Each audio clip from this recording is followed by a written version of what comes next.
Bismillahirrahmanirrahim. Assalamualaikum warahmatullahi wabarakatuh. Bismillahirrahmanirrahim. Wassalatu wassalamu ala rasulillah. La haula wala quwwata illa billah. Wa ba'd. Saudara-saudara semuanya, temanku, sahabatku semuanya yang saya banggakan, yang saya cintai, yang saya hormati, marilah kita lanjutkan untuk membaca ya hukum-hukum fikih yang ada di dalam kitab fikih Islam lengkap ya, penjelasan tentang mazhab Syafi'i.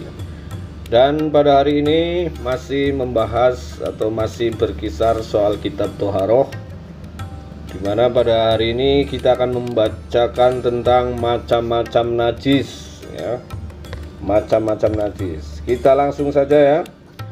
Setiap benda maupun cairan yang keluar dari kubul dan dubur adalah najis kecuali mani. Mencuci semua kencing dan kotoran adalah wajib kecuali kencing bayi laki-laki yang belum memakan makanan. Membersihkannya cukup dengan memercikan air ke bagian yang kena. Tidak ada maaf untuk benda najis apapun kecuali setetes darah dan nanah serta bangkai binatang kecil yang tidak memiliki darah mengalir. Apabila binatang tersebut jatuh ke dalam bejana, maka ia tidak membuatnya najis. Semua binatang adalah suci kecuali anjing dan babi serta apa yang berasal dari keduanya atau salah satunya. Semua bangkai adalah najis kecuali ikan, belalang, dan manusia. Bejana harus dicuci jika dijilat anjing dan babi sebanyak 7 kali. Salah satunya adalah dengan tanah. Bejana cukup dicuci sekali saja jika terkena seluruh najis yang lainnya. Namun jika dicuci 3 kali itu lebih baik. Jika arak berubah menjadi cuka dengan sendirinya, maka ia suci. Jika berubah dengan memasukkan sesuatu, maka ia tidak suci. Penjelasannya, najisnya benda atau cairan yang keluar dari kubul dan dubur kecuali mani adalah berdasarkan dalil-dalil berikut. Bukhari 2014 meriwayatkan dari Anas, dia berkata, jika Nabi membuang hajatnya, maka saya membawakan air untuk membasuh. Maksud membuang hajat adalah membuang kencing maupun berak. Maksud untuk membasuh adalah membasuh bekas yang keluar dari kubul dan dubur. Bukhari 176 dan Muslim 303 meriwayatkan dari Ali. Dia berkata, saya adalah laki-laki yang sering mengeluarkan madzi. Saya malu untuk bertanya kepada Rasulullah, maka saya memerintahkan Miqdad Al-Aswad untuk menanyakan. Beliau menjawab, jika keluar madzi maka harus berwudu. Dalam riwayat Muslim diriwayatkan dia harus membasuh kemaluannya dan berwudu. Madzi adalah air lembut yang keluar dari kemaluan, biasanya ketika syahwat bergejolak ya. Bukhari 155 meriwayatkan dari Abdullah bin Mas'ud. Dia berkata, Nabi pergi ke tempat membuang hajat dan memerintahkanku untuk membawakan 3 buah batu. Saya mendapatkan 2 buah batu dan berusaha mencari yang ketiganya, tetapi tidak kunjung mendapatkannya. Kemudian saya mengambil kotoran dan membawanya. Beliau mengambil 2 buah batu dan membuang kotoran seraya berkata, ini adalah najis. Oke. Maksud kotoran di sini adalah kotoran hewan yang dimakan dagingnya. Hadis-hadis ini menunjukkan najisnya jenis-jenis yang disebutkan tadi karena Nabi membasuhnya atau memerintahkan membasuhnya atau mengungkapkan kenajisannya. Kemudian jenis-jenis yang belum disebutkan yang keluar dari kubul dan dubur dikiaskan dengan jenis-jenis yang disebutkan tadi. Air mani manusia dan semua jenis hewan kecuali anjing dan babi tidak najis. Mengenai manusia, Muslim 288 dan selainnya meriwayatkan sebuah hadis dari Aisyah. Dia berkata, saya mengorek-ngorek mani dari pakaian Rasulullah, kemudian beliau berangkat dan sholat. Jika saja mani itu najis, tentu tidak akan cukup dengan mengoreknya. Mengenai mani selain manusia, maninya sama dengan mani manusia karena asal binatang adalah suci. Sementara itu mani anjing dan babi najis karena kedua binatang ini pada dasarnya memang najis. Dasar wajibnya mencuci semua kencing dan kotoran adalah hadis yang diriwayatkan oleh Bukhari, Muslim dan selainnya. Keduanya bahwa Nabi memerintahkan untuk menuangkan seember air ke tempat kencing seorang Arab Badui di masjid, membersihkan kencing bayi laki-laki yang belum memakan makanan cukup dengan memercikan air ke bagian yang kena. Bukhari 221, Muslim 227, dan selain keduanya meriwayatkan dari Ummu Qais bin Muhsin bahwa dia membawa anak laki-lakinya yang belum memakan makanan kepada Rasulullah. Beliau mendudukkan bayi itu di kamarnya. Bayi itu lalu mengencingi pakaian beliau. Kemudian beliau meminta air. Setelah itu memercikannya dan tidak mencucinya. Memercikannya artinya adalah menciprati seluruh tempat yang kena itu dengan air tanpa mengalirkan. Ya, yang kelima, apabila bangkai binatang kecil yang tidak memiliki darah mengalir jatuh ke dalam bejana, maka ia tidak membuatnya najis. Dalilnya adalah hadis yang diriwayatkan Bukhari, ya, 5445 ya. Dan selainnya dari Abu Hurairah bahwa Rasulullah bersabda, "Idza waqa'a dzubabu fi ina'i ahadikum falyahmishhu kullahu tsumma liyatrahu ahadhi janahaihi shifaan wa fil akhari da'an."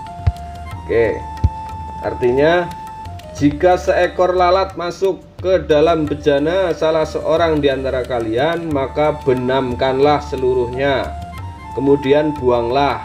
Sesungguhnya dia salah satu sayapnya terdapat obat, sedangkan di sayap lainnya terdapat penyakit. Ya, segi pendalilan hadis ini adalah jika lalat itu menyebabkan air menjadi najis, tentu tidak akan diperintahkan untuk membenamkannya. Semua bangkai yang tidak ada darah mengalirnya dikiaskan dengan lalat.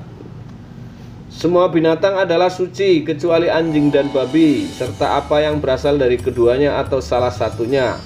Artinya semua binatang adalah suci badannya ketika hidup. Anjing dan babi bukan binatang yang suci karena keduanya najis. Allah berfirman, "Aulahma hinri." Oke, saya ulangi ya. "Aulahma hinzirin fa innahu rijsun." Ya. Ini surat Al-An'am ayat 145 yang artinya atau daging babi karena itu adalah najis. Dalam sebuah hadis juga terdapat perintah untuk menyucikan bejana jika dijilat anjing, seperti yang akan disebutkan.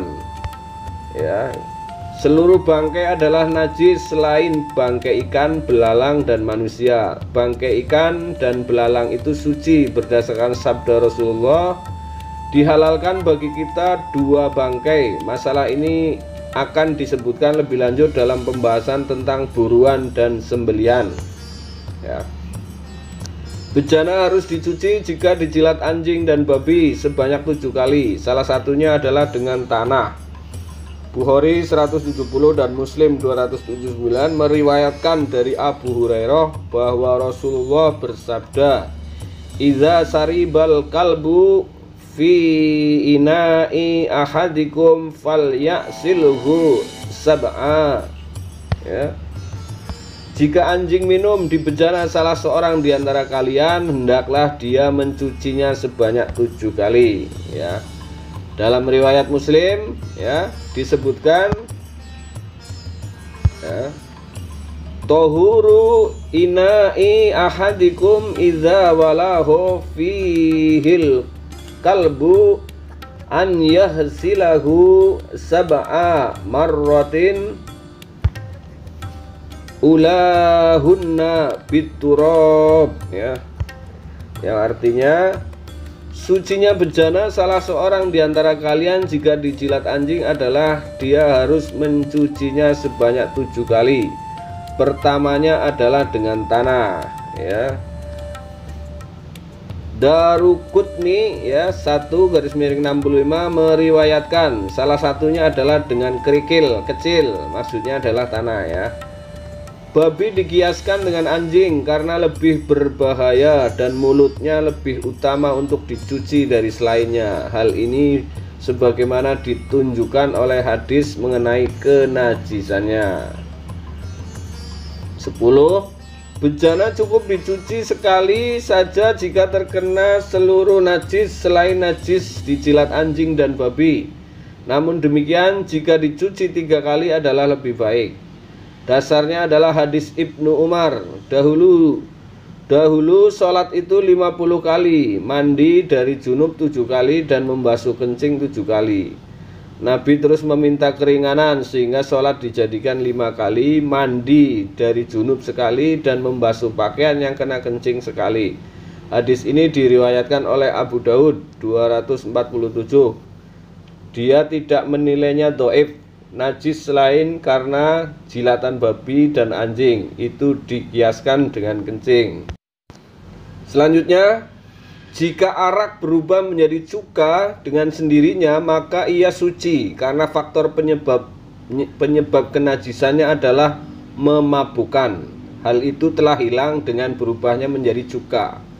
Akan tetapi jika berubah dengan memasukkan sesuatu maka ia tidak suci. Sebab sesuatu yang dimasukkan ke dalamnya menjadi najis dengan masuknya itu dan tetap menjadi najis. Jika arak itu berubah menjadi cuka maka sesuatu yang di dalamnya itulah yang membuatnya najis.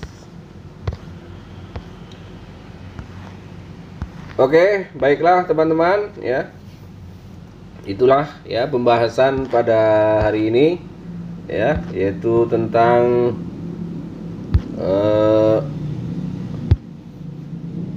najis, ya. Dan mudah-mudahan apa yang saya bacakan tadi, ya, bermanfaat buat, terutama buat diri saya sendiri, dan mudah-mudahan buat teman-teman yang menonton video ini, ya. Dan bagi teman-teman, saudara-saudara semua, ya, yang ingin menambahkan atau membetulkan dari apa yang saya baca, karena saya menyadari bahwa pasti banyak kesalahan, ya. Mudah-mudahan dapat kritikan dan pembelajaran yang lebih banyak dari teman-teman semuanya, ya. Baik, sekali lagi mohon maaf atas kekeliruannya dan terima kasih atas perhatiannya. Saya akhiri, wassalamualaikum warahmatullahi wabarakatuh.